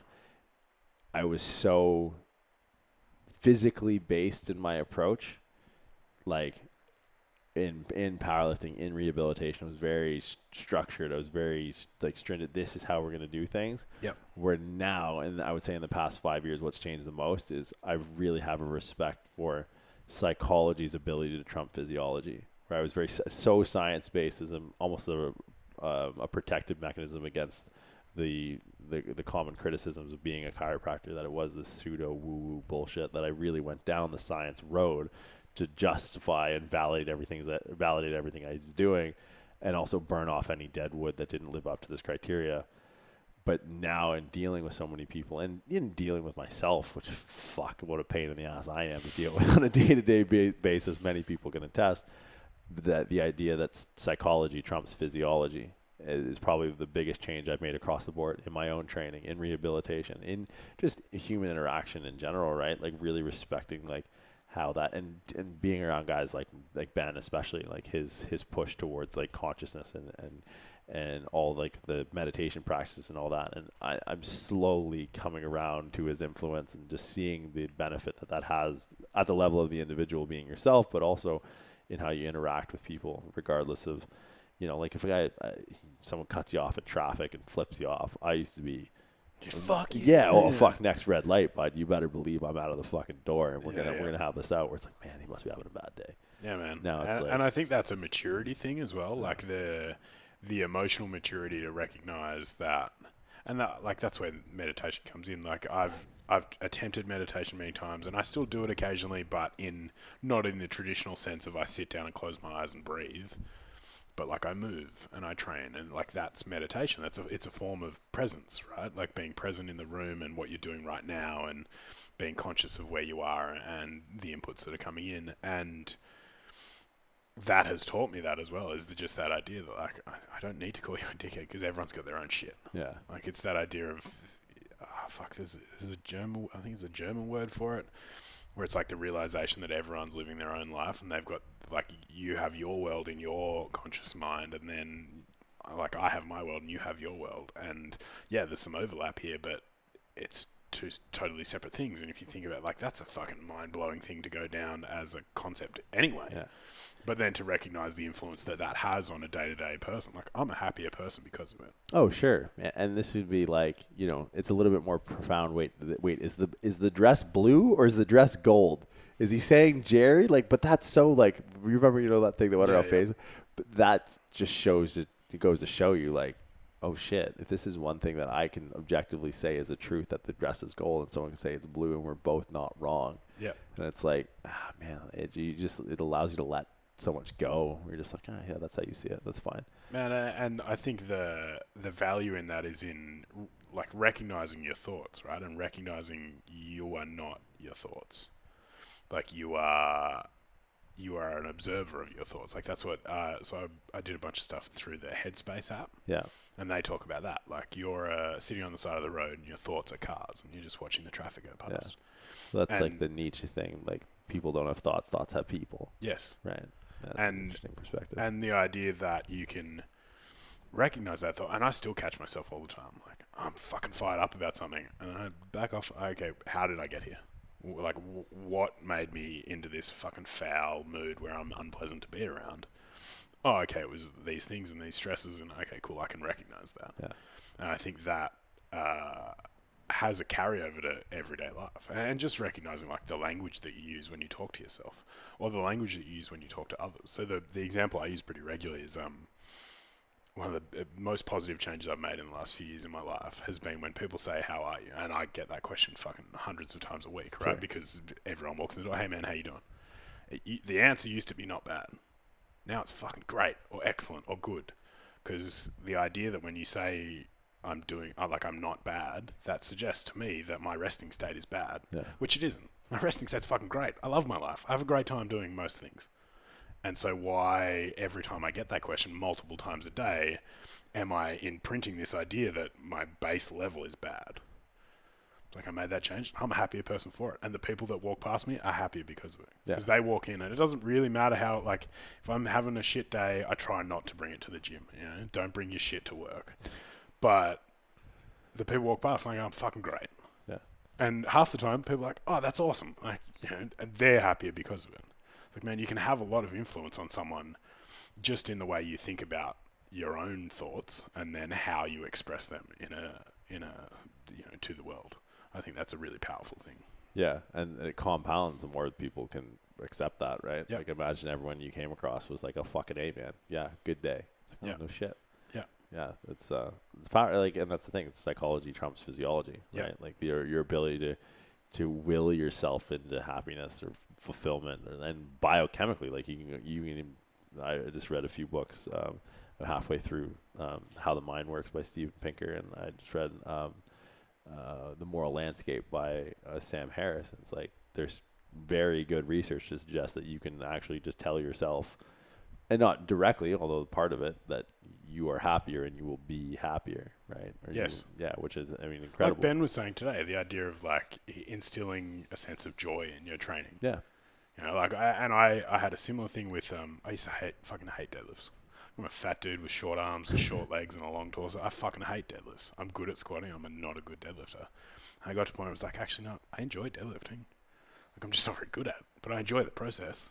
And now I enjoy deadlifting. It's something that, like, I look forward to the suck, so to say. You know, like, I know it's going to be unpleasant, but I enjoy the process. Yeah. And I think if you can take that approach to life in general, you're probably just going to have a better time. Oh, for sure, because it's going to suck. It's funny, we had Ben when I had one of his clients, I believe it was, I want to say it was Mike, a fireman from Cronulla, fucking just one of the most amazing conversations. And I say this a lot when I hang out with Ben, because it's just, the last thing we talk about is lifting weights. Yes. When we're in the gym and, like, when we're training together, like, it's funny, I remember actually specifically training. It was me, Matt Vincent, and Ben. We were in Lake Tahoe doing some event, and me and Ben spiraled off on a 15-minute debate about the proper execution of a single arm high cable bicep curl should be done. And I just see Matt in the background just videotaping the entire thing. So when we're training, we definitely talk about training, but outside the gym, we talk about anything else. And, I believe, the gentleman that was here the other night, one of Ben's long-time clients, is actually from Cronulla. We were sitting chopping it up and talking very similar to what we're talking now, like not a thing really necessarily about weightlifting, but more psychology as a whole. And he made reference, and I forget the name of the video or whatever, but the guy was talking about, he was a Marine. And he talked about some days you just got to be the sugar cookie. So it sounded, it was like, oh fuck, cookies where? But it was basically the idea. You're a powerlifter. Yeah, exactly.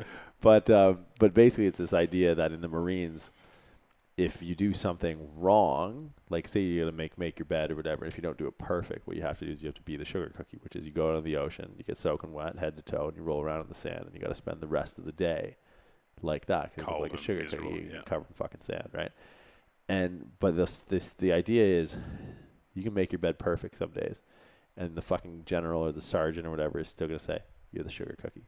Because you can fucking do everything you can in your life to make everything perfect. Still get kicked in the dick. And still get fucking just booted in the balls, man. Yeah. Someday you got to just be the sugar cookie. And if you know that, like if you know it's going to come down the pipe and you can prepare for it. And like you can have strategies to kick back when that door comes in, then it's not going to shock you, right? Like it's the people who are so naive to think that it's never coming. Then it comes to the people who get shocked and people who can't fucking cope with it.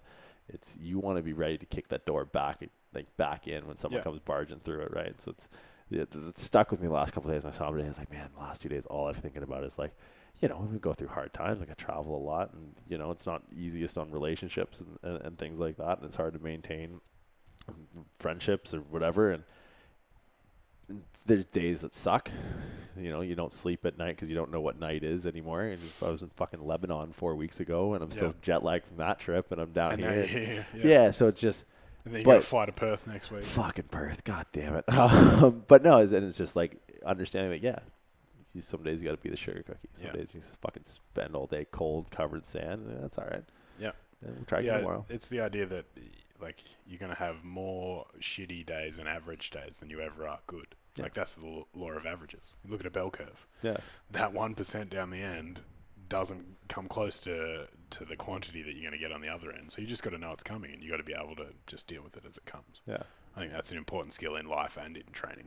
And I think that's what I've drawn most from training, and why I think I've really been drawn to powerlifting is I can train my mind to have strategies of that because is resiliency. You enjoy the suck, right? Because it's like it's all working towards something, right? And I think that's really helped me because I didn't know what hard was until I started powerlifting. Like I hit one of my bigger squats was a 330 squat at the U.S. Open, and I thought I knew what hard work was. I can watch that video and tell you about seven. I heard you talk about it with Steffi Cohen. Man, like it's just but it calibrates me. You know what I mean? Yeah. Like I could fucking look at that and be like I didn't know that you could go to that gear, and now everything else is whether that's actual lifting or whether that's shit I've gone through. It's like, yeah, this is hard, but I haven't lost consciousness 7 times in this. Whatever, like recording this podcast. Not that this podcast is hard or anything, but you know what I mean. It resets, it recalibrates, it changes what your default capabilities are to handle shit. Yeah, where it's like, whatever. It fucking toughens you up, man. And I like that about powerlifting, where as long as you can see that utility in it and extrapolating outward into things you do in your life, that like. What I do to make me strong physically is it starts between the ears, right? And then carrying that over and building on that outside the gym, I think is huge. Yeah, man. As I said earlier, I turned 30 last year. I've been lifting weights since I was 15. Like it's now been longer in my life than it hasn't. Yeah. And like I'm a better human because of it. Sure. My 9-month-old son, he's gonna grow up in a gym more so than I ever did because I didn't start till I was in high school, but. I know he will be a better man for it. It's character builder. Yeah, like in a way that people who've never got into it don't understand. Like just because you've been doing it for 2 years doesn't mean you get it. No. Do it for 10. Like when you go 2 years without hitting a PB, Like, then we can talk. Yeah, because you have to be doing it for some other reason. Yes. Right? Because it's, again, I think it's process driven. And I think if you can be process driven in everything you do, in business or in relationships or in finance or whatever, then, the worst case is you make a mistake and you learn from it and you're that much closer to being where you want to be. Yeah. But yeah, it's definitely, it's like the Henry Rollins thing, right? Like the 200 pounds. So I actually saw Henry Rollins do his like spoken word tour. He came to Australia and did that. And like I went with my girlfriend and like we had a great time, but she doesn't get that. She's never lifted weights, doesn't enjoy it. It's like, I have to do this. I fucking love it. Yeah. And there are days where I don't. Sure. But like it's just now, it's part of who I am. It's part of what I do. And I think it's such a positive part. Like in my life, like I'm sitting in this room talking to you because at 15, I did some fucking dumb shit in my high school gym. Like some real dumb shit. Yeah. And now I'm here talking to you and we're recording this and apparently people are going to download it and listen to it. Crazy. Dude, and it's phenomenal. Yeah. And I think that's why, like for me, it's why strength is in the name of my gym.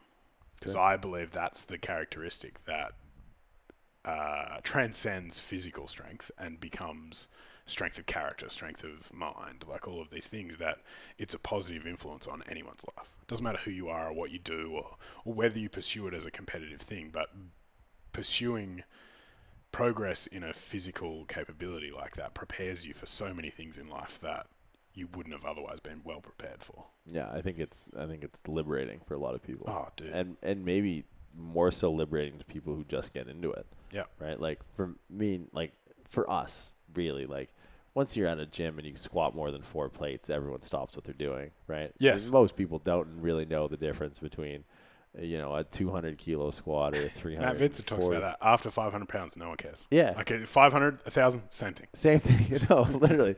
And he fucking hit the nail on the head, man. Like, so there's a certain point where you're doing it for you and a ragtag group of bandit fucking meatheads on the internet, but I think at a certain point you're doing it to scratch an itch, really. But I think the profound impact is in the base level of the sport, where you can get, the kids, transgendered, otherwise just disenfranchised people, and you can give them you can give them a victory. Yes. You can give them something to build on, and that's so the barrier of entry is so minimal. And if we can break down those barriers of entry and reach more people and help them build strength on a bar, that'll only translate to strength of mind, strength of character. Yeah, man. I've got a woman who trains my gym who's in her late 50s, and she's the mother of another member of the gym, and like I've trained their whole family at various points. The mum and dad are both members, as is their oldest daughter, and I've trained the other 2 daughters at various points. I've got this great photo of her pulling 100 kilos for the first time, and I think for some people they'd be like, oh, well, 100 kilos, but this person deadlifts 200. But for you and I, we both know the feeling, know the elation that comes with like, fuck yeah, I just did that. Like I didn't think I could do it. Like I said to her at the comp, it was her 3rd deadlift. I think she pulled 90 on her 2nd. I said, do you want to have a crack at 100? She's like, yeah. I was like, it's going to be really hard. Like it's going to feel fucking horrible and it's going to suck, but you just got to keep going and you'll get it. And she came out and did it. And the look on her face, and like her fucking daughters are in tears, and like that shit fucking like gives me goosebumps, because it's not about the weight on the bar. It's not about records. It's about the fact that you didn't think you could do that 2 years ago. And now look where you are. Look where you'll be in 2 years. And I think that is the piece that a lot of people miss. Yeah, I think just the ability to overcome is, because that then gives them, like for me, and I love the deadlift because I'm best at it, but like talking about paralleling the strength to real life outside the gym, it's like I think a lot of people will look to the squat and draw the analogy of like the Atlas weight on your shoulders and things like that, where I look when I make meathead prophecies, I look to the deadlift, because for me, man, for the stuff I've like done in my life and the people I've been able to meet and relationships I've been able to form, it's no matter what, because with the deadlift, it's like worst case scenario, you're going to be in the exact same position you're in right now. Yeah. So just fucking give it everything you fucking got. Sack up, do whatever it is you can. In the worst case, you're still just fucking standing there. Yeah. Squat and bench, it gets a little dodgy. You're just like, oh fuck. Yeah, there's a commitment level to it. Yeah, but it's like. But I think that fear, and I talk about this all the time, like it's meant to be scary. Like squatting heavy, I don't care who you are or how much you've squatted. If you're squatting heavy, it will be scary. Sure. And if it's not, you're probably a dysfunctional human. Yeah. Because fear is one of the most primal and innate responses that a human can have. So if you're not scared, it's because the weight's not heavy enough, or you're a fucking idiot. Yeah. And either way, something's wrong. Certainly. But if you can have an approach to how you do things where you can recognize, and this goes back to that conversation about meditation and observing your own thoughts, is you can recognize the fear and understand the fear and embrace the fear, but have this logical approach. Like, I have earned this. I can do this. I have confidence. And whether that comes from external confidence of a coach or as you get better, it becomes internal confidence. I think that's the thing that carries over into life. One of the best quotes I've heard from a coach is we had Josh Bryan on the podcast years ago now, and Josh has been someone super influential in Jailhouse Strong. If you haven't read it, just fucking read it. Yeah. I think his outlook is I think fantastic. I may have even listened to that episode. One of his not long ago. When he trains Steve Johnson, he trains Rob Wall, he trains the biggest bench pressers in the world, and one thing he tells them is, "I give you permission to bench 600 pounds or whatever. I give you permission," and it's just like that liberation of being like, I can do this. I'm allowed to do this. I think a lot of people don't think that have earned it, but having that forced upon you and it's being okay, I give you permission to total fucking 2,000 pounds. Powerful shit, man. Yeah, dude. And I think again, this comes down to like the biggest shift in me in the past 5 years is understanding the role of psychology and its ability to trump physiology, man. Like, all you need to do, and people ask, like, because I compete and I travel a lot, and it's hard to put together what I would call a conventional meet prep when I'm on the road, and I'm trying to piece together commercial training in different gyms and jet lag and all that shit. Yeah. But all I need to do, man, when I'm training is I need to be present. Yes. For 3 fucking seconds. Yeah. Whatever, if I'm in a top single or top double or whatever, or even the 4x4, 5x5. It's like, all right, what am I looking at here? 2 minutes total tops. Put your fucking headphones in. Do what you got to do. Go to the fucking dark corners of the mind that we save specifically. Avoid. The hands hit the chalkboard. Dude, Everyone knows. I fucking love that. Chills, man. Every single time. And put on the song for Johnny Cash. When God comes, or God's gonna cut you down. Put it on, and just fucking be present for 2.5 minutes. Because that's all I need. I don't care if I'm in fucking Beirut. I don't care if I'm in the UK or fucking Toronto. What the equipment is, or no, just be present. And I think being able to do that in times where you're going to be tested, whether physically or otherwise, if you can do it in a controlled setting like the gym where it is physical, then in times where you're tested mentally, it's like, well, I've already have strategy. I know how to be here. Yeah, I know. I'm comfortable here. I know how to be here, and I think so many people in their life in general are never present. Yeah. Right. With cell phones, social media, it's like everyone is. We were talking about the other day, like everyone's together alone. Yes. Right? Like everyone's in a room, you'll see everyone on their phone. It's like, that's why I love podcasting. Yeah. I don't even know, where's my phone? Yeah. I have no idea where my phone, there it is. Like I fucking, I couldn't tell you last time. Especially in the business we're both in. Yeah. What an escape this is for us to like just be able to fucking riff. And like the only person I need to concern myself with is right in my fucking dashboard right now. Yeah. That's it. And we've been doing it for an hour and a half. Dig it. Yeah. I love it. But no, I think it's such an interesting medium to be able to talk about that and hopefully impart on people, like implement in that part of your life. You put the fucking phone down, smell the roses, enjoy it, because you don't know when you're not going to get a chance to. Man. Exactly. That's crazy. I think that's a really excellent point to finish things on, because like I said, we've been going for an hour and a half, and I do have to drive home at some point tonight. Yeah, we can do this till tomorrow. Sure. Dude, my girlfriend would hate it, but I'd be down. We have 4 questions that we like to ask all our people. You've really answered the one that I enjoy the most. But the first one's favorite lifting memory. Doesn't have to be you lifting. It could be someone else. What's your favorite lifting memory? Well, maybe I'll go both. My favorite lifting memory, probably my 330. Oh, tough. Okay. 3rd attempt pro raw, 10. 3rd attempt deadlift, I think it was 330 kilo, 727. Or no, it's 332.5. I think Eddie and Josh called it for me, and it was just like coming out. That was my 3rd meet. Was pro raw 10, and this is a big fucking meet to do your 3rd meet. It was crazy. I did like a backyard meet in Santa Cruz. I did Reebok record breakers, and I had a half decent total. And then in March of the following year, inside of 8 months of powerlifting, I was on pro raw 10, and Josh handled me, Josh Tate. I didn't even know him. He's just some fucking guy, like the nicest guy in the world that reached out to me. But also like a closet psychopath. I love him to pieces. Yeah, he's dude, one of my Tate's great. people. I have so much time for that guy, but he's a nutcase. Oh yeah, which makes him that much. I relish in the moments where he's just the biggest fucking teddy bear in the world, because you're like, this guy could fucking rip me from him. But he's just like, I failed my opening attempt squat. I was fucking rattled. I was killing myself to get into weight cut. I was trying to just fucking jam as much food into my face as I could in the 2 hours. I'm so used to doing 24-hour weigh-ins. Missed first squat, thought I was going to bomb out, got my head right, and then this is the same year Nathan Torres fight. That's where we first met. Yes. Me and you were fucking triaging a torn quad and a smashed patella, like in between squat attempts. He's back squatting now. Okay, and he's going to kick everyone's ass. He's a fucking animal. I don't know if we'll ever see him put wraps on again. I don't. Yeah, I wouldn't fucking hold it against him, man. No, but he's still gonna like squat 3 in sleeves. Yeah, no problem. Like, just casually. Talk about teddy bears of powerlifting. Yeah, nicest guy in the world, the nicest powerlifter you've never heard of. Exactly. He's now got an Instagram account. I saw that. Yeah. I love it. Yeah. He's the fucking man. But anyways, so like long story short, is coming out to that like third attempt pull for the podium, and I had no idea. And then Marcus is there. He's got he's live streaming on that horn. God, I fucking hate that horn so much, man. And then you just look out, and Marcus, I guess, was right behind me the whole time and filmed it kind of from over my shoulder. Yeah. And dude, there's just people for as far as like the eye could see, at least as far as I was concerned. And got the pull, and I ended up walking away for some hardware. And it was my first time in Australia competing. It was first time at the Arnold's.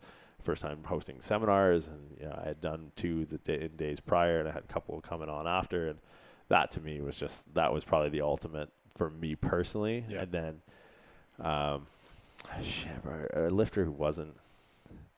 I mean, the obvious ones come to mind, like I spotted Andre for what was the world record at the time of 10:52 or 10:56 at Boss of Bosses, or.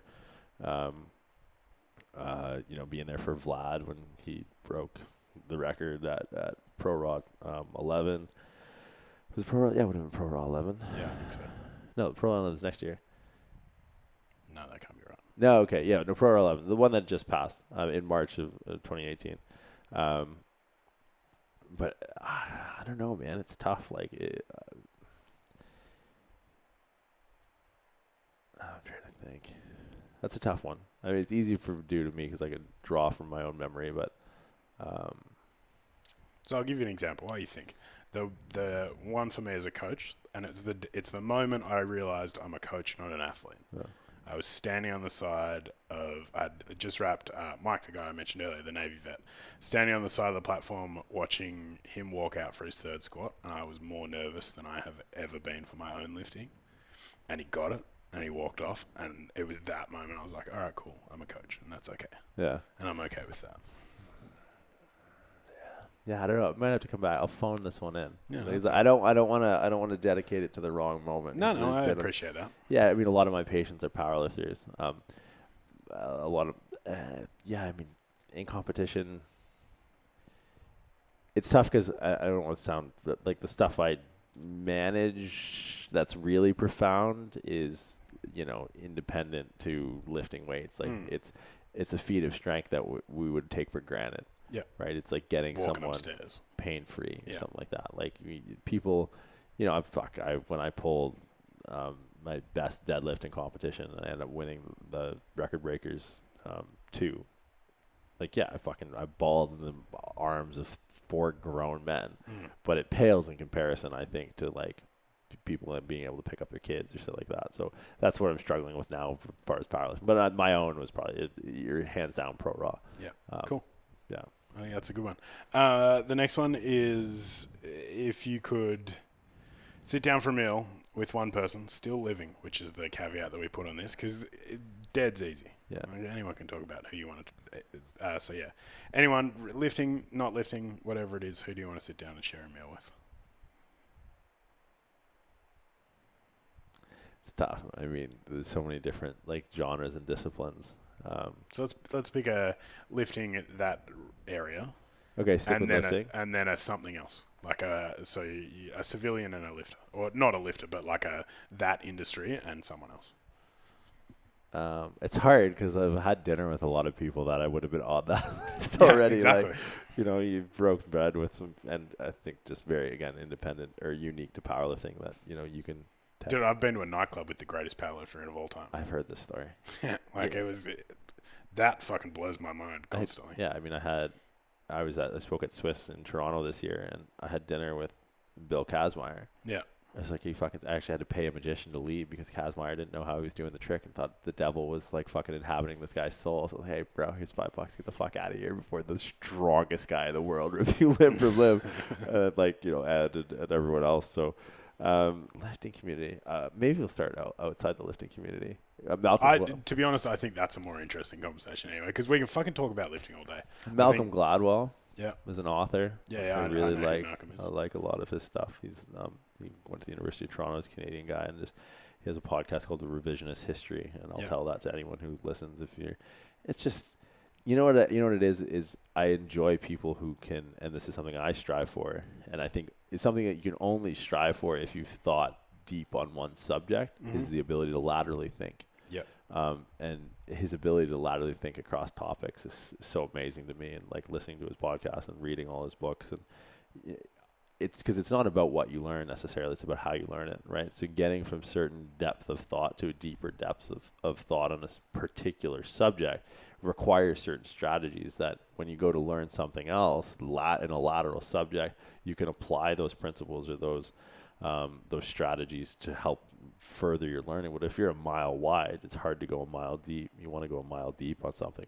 And I think in my pursuit of what I do in the very niche shit I talk about or ramble about or yell about in public circles or various corners of the end.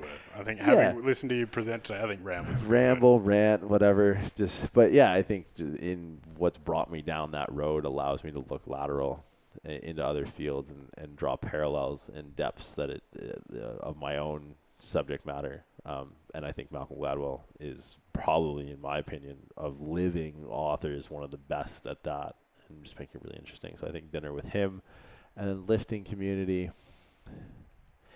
Yeah, it's hard. Like, who haven't I had dinner with that I wanted? I mean, you can pick up the phone, right?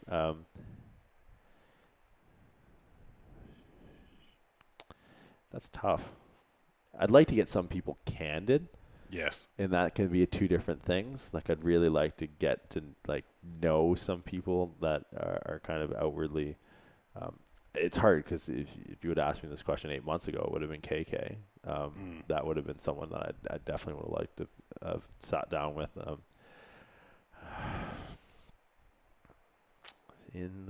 This is really Schwarzenegger. Schwarzenegger? Yeah. I think Arnie would be one.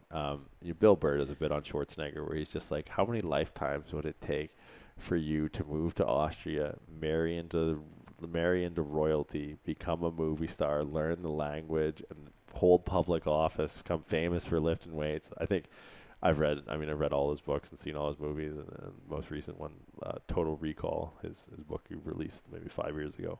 And I met him in person, and just I think he's someone who's extremely admirable. Might not have done admirable shit in his life, but fuck, man, sometimes you're the sugar cookie, I guess, right? Yeah. So he'd be one in the lifting community that.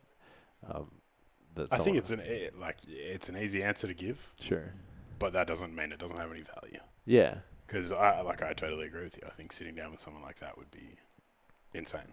Because the level of his success in so many fields, to be in a position where like anyone who's ever lifted weights before knows who Arnold Schwarzenegger is, and then completely separate to Arnold as a bodybuilder, the rest of the world knows who he is. And I think that too, with almost by the same distinction that I give Gladwell, is his ability to laterally think. It's like, well, Schwarzenegger was able to laterally apply concepts through so many different domains and be successful at it. It's like, that's not an accident, man. No. That is fucking strategy like you wouldn't believe. So I'd say, Schwarzenegger, Gladwell. Yeah, cool. Excellent. Because you've already answered the last one, and we're not going to go down that road. The third one is one that is always close to my heart, but it's what's your one final parting thought for someone who's just getting into lifting? Someone who's, let's say, less than a year in, fucking loves everything about it. What's your one piece of advice?